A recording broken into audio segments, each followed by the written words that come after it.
So guys, mag-order muna ako ng Jayco. Magda-dining kami dito sa Bilip ko kasi doon na kami magla-lunch sa SNR. So let's go guys, order lang po.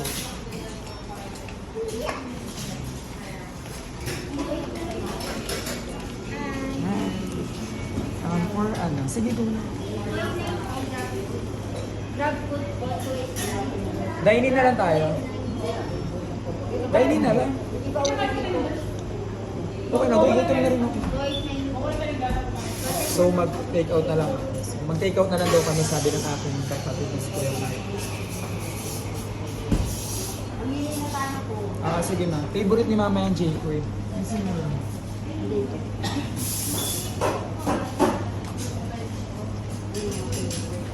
Boy, ang bibigyan kita ng 275.